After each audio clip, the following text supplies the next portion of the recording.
चेहरा बहुत ही ज़्यादा चर्चित है जयराम महतो। आप अपने कंपटीशन में जयराम महतो को कहाँ पाते हैं? कहीं कोई कंपटीशन में नहीं है।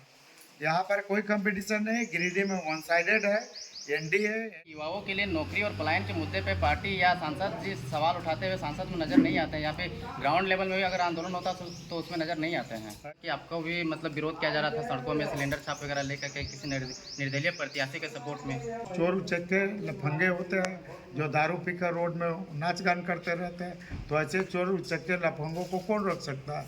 दूसरी बात है कि जो लोग कर रहे हो तो ऐसे लोग तो संविधान का किताब लेके चलते हैं, और संविधान का किताब लेके चलने से कोई संविधान का ज्ञाता तो बन नहीं जाता। के सांसद है वो परिवारवाद को बढ़ावा देते हैं, परिवारवाद इस पार्टी में हावी है, ऐसे लोगों को वोट नहीं करना चाहिए कहते आप हैं। शिबू सोरेन से वो सवाल पूछिए कि उनके परिवार में कितने सांसद, कितने विधायक। कांग्रेस में क्या है, जिस गठबंधन के लोग हैं, पूछिए ना कहाँ पर है। पूरा गांधी परिवार आप उठा के देख लीजिए, परिवार का उदाहरण नहीं है क्या। ये आजसू को लोग क्यों वोट करें? अरे आजसू की चुनाव नहीं है, ये चुनाव देश का चुनाव है, लोकसभा का चुनाव है। मोदी जी और देश के लिए, ये देश के निर्माण के लिए, सुरक्षित भारत के लिए, विकसित भारत के लिए, सशक्त भारत के लिए चुनाव हो रहा है। स्वागत है हमारे YouTube चैनल में। गिरिडीह लोकसभा का चुनाव होना है, ऐसे में 3-4 दिन का समय बचा हुआ है। आज हमारे साथ में गिरिडीह लोकसभा के गोमिया के विधायक है लंबोदर महतो जी। लंबोदर महतो जी, बताइए कि गिरिडीह लोकसभा का जो आप लोग चुनाव लड़ रहा है और आपका गोमिया विधानसभा के आप विधायक भी हैं, तो तैयारी किस प्रकार से चल रहा है? तैयारी हम लोग की मुकम्मल है, पूरी तैयारी है, और हम लोग अपार मतों के साथ भारी अंतराल के साथ जीत दर्ज करेंगे। आप देखे होंगे तो पिछले हम लोगों ने जो रिकॉर्ड बनाया था, सबसे ज़्यादा मत लाया था 6,48,000, और सबसे ज़्यादा अंतराल 2,48,000 से जीता था, जो अब तक किसी भी गठबंधन, किसी भी दल, किसी प्रत्याशी ने ऐसा नहीं किया था। तो हम लोग अपने ही बनाए दोनों रिकॉर्ड को दुरुस्त करेंगे और नया रिकॉर्ड स्थापित करेंगे। निश्चित रूप से हम लोग का टारगेट लंबा है, और सिर्फ हम गिरिडीह में जीत हमारे सुनिश्चित है। गिरिडीह के साथ साथ झारखंड में 14 सीट एनडीए को जाएगा, और पूरे देश भर में 400 से ज़्यादा सीट। सर अभी क्या बोल के अभी आप लोगों को वोट मांग रहे हैं कि आजसू को लोग क्यों वोट करें? अरे आजसू की चुनाव नहीं है, ये चुनाव देश का चुनाव है, लोकसभा का चुनाव है। मोदी जी और देश के लिए, ये देश के निर्माण के लिए, सुरक्षित भारत के लिए, विकसित भारत के लिए, सशक्त भारत के लिए चुनाव हो रहा है। ये आजसू पार्टी का चुनाव नहीं है, लोकसभा का चुनाव है, देश का चुनाव है।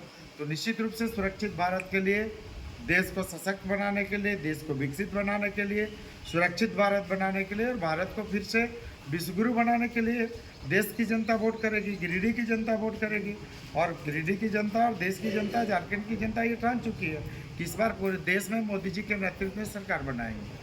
पिछले बार में मोदी जी के नेतृत्व में सरकार बनाई थी, सांसद महोदय 5 साल अपना कार्यकाल पूरा किया, क्या क्या कामों को धरातल पर उतार पाए? आप देख लीजिए, सांसद जी ने जो काम किया है 5 साल में, किए गए सारे कामों को पब्लिक के सामने रख दिया है कि हमने क्या काम किया है। और कई काम आप देखे होंगे तो ऐतिहासिक काम हुआ है। एनएचआई में आप देख लें, एनएचआई में जितने काम प्रधानमंत्री नरेंद्र जी के नेतृत्व में, नितिन गडकरी जी ने, चंद्रप्रकाश चौधरी जी के प्रयास से गिरिडीह लोकसभा में हुआ, इतिहास और कीर्तिमान बना है। आप भारतमाला परियोजना आप देख लें, बनारस से कलकत्ता भारतमाला परियोजना 6 लेन, ये लगभग 2 फेज आप गिरिडीह लोकसभा में 1,007 करोड़ का है, लगभग 800 करोड़ का है।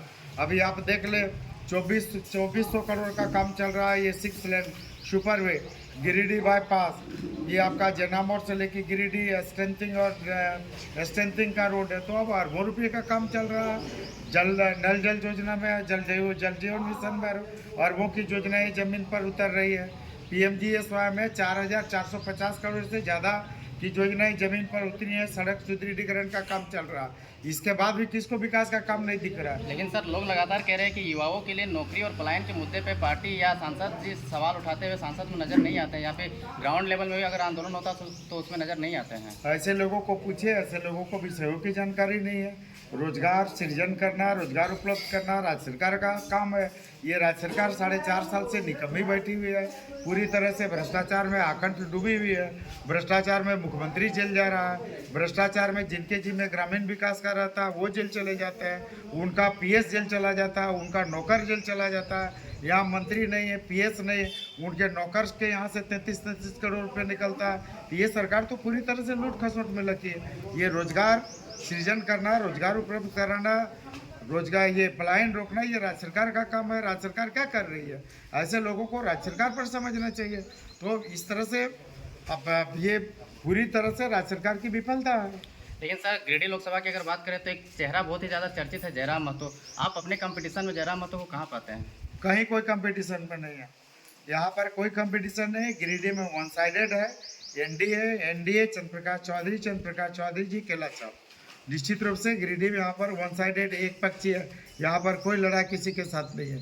चंद्र प्रकाश चौधरी जी अपार मतों के साथ जीतेंगे। 4 जून का इंतजार करिए। लेकिन लगातार एक विजुअल के माध्यम से देखा जा रहा था कि आपको भी मतलब विरोध किया जा रहा था सड़कों में सिलेंडर छाप वगैरह लेकर के किसी निर्दलीय प्रत्याशी के सपोर्ट में। अरे कुछ चोर उचक्के लफंगे होते हैं जो दारू पीकर रोड में नाच गान करते रहते हैं, तो ऐसे चोर उचक्के लफंगों को कौन रोक सकता है। दूसरी बात है कि जो लोग कर रहे हो तो ऐसे लोग तो संविधान का किताब लेके चलते हैं, और संविधान का किताब लेके चलने से कोई संविधान का ज्ञाता तो बन नहीं जाता। ऐसे लोगों से पूछिए कि संविधान का कौन प्रावधान में कहा कि अगर कोई प्रत्याशी या किसी प्रत्याशी का कोई प्रत्याशी का चुनाव प्रचार करता है तो उसको आप रोकिए, उसके विरुद्ध में काम करिए। ऐसा तो कहीं संविधान नहीं कहता है, कोई कानून नहीं कहता। तो यहाँ तो करनी और कथनी में आसमान जमीन का अंतर है। बोलना कुछ है, करना कुछ है। लेकिन वही लोग आरोप लगाते हैं कि जिस पार्टी से के सांसद है वो परिवारवाद को बढ़ावा देते हैं, परिवारवाद इस पार्टी में हावी है, ऐसे लोगों को वोट नहीं करना चाहिए। आप शिबू सोरेन से वो सवाल पूछिए कि उनके परिवार में कितने सांसद, कितने विधायक, कौन सा बचा हुआ पूरा परिवार ही।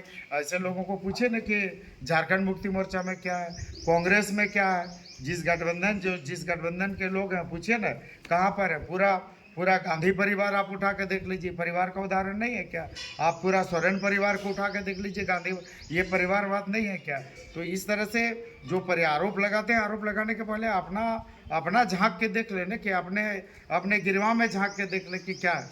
आप कह रहे हैं फिर से एक बार मोदी सरकार बनाना है, 400 पार करना है, तो क्या गिरिडीह लोकसभा में भी मतलब कमल और फूल का जो कॉम्बिनेशन है, फूल और केला का जो कॉम्बिनेशन वो मतलब सक्सेस कर पाएगा भारी मतों से? क्योंकि पिछले बार आपने रिकॉर्ड तोड़ मत बनाया था।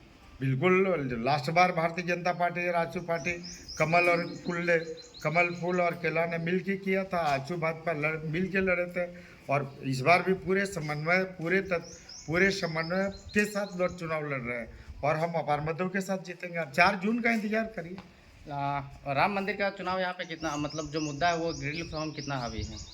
देखिए, राम मंदिर देश के मुद्दा है। पूरे देशवासी 400-500 साल तक संघर्ष किए इसके लिए, और उस संघर्ष के परिणाम स्वरूप अगर राम मंदिर बना है तो इसको लेके निश्चित रूप राम मंदिर बना ही नहीं बल्कि रामलला के मंदिर का मूर्ति का प्राण प्रतिष्ठा हुआ, रामलला स्थापित हुए, तो निश्चित रूप से इसको लेके देश भर के लोगों में खुशी का माहौल है, लोगों में उत्साह है, उमंग है, जुनून है। और उस उमंग, उत्साह, जुनून का प्रभाव तो निश्चित रूप से देश में पड़ेगा, देशवासियों पर पड़ेगा, और इस लोकसभा चुनाव पर भी पड़ेगा। गिरिडीह के तमाम वोटर्स को क्या कहना चाहेंगे, क्योंकि कुछ ही दिन 2-4 दिन ही शेष बचे हैं, तो ऐसे में आप लोग लास्ट में क्या कुछ बड़ा प्रोग्राम कर रहे हैं और गिरिडीह के वोटर्स को क्या कहना चाहेंगे? यहाँ पर हर जगह कार्यक्रम चल रही, डोर टू डोर का अभियान चल रहा, और कई लोग लगे हुए हैं। तो इसलिए यहाँ के मतदाता से सिर्फ एक ही अपील है, एक ही अनुरोध है, एक ही विनती है कि यहाँ की जनता को जिस तरह से लास्ट बार ने 2 कीर्तिमान स्थापित किया था, फिर से विनती करेंगे कि दोनों कीर्तिमान ध्वस्त करके नया कीर्तिमान स्थापित करे गिरिडीह की जनता। यही गिरिडीह की जनता से अनुरोध है। तो ये थे हमारे साथ में गोमिया विधायक लंबोदर महतो जी, जो कह रहे हैं कि हम लोग फिर से एक कीर्तिमान स्थापित करेंगे और एक नया रिकॉर्ड तोड़ मत से फिर जीत हासिल करेंगे। वीडियो कैसा लगा कमेंट सेक्शन में बताएं। वीडियो देखने के लिए धन्यवाद।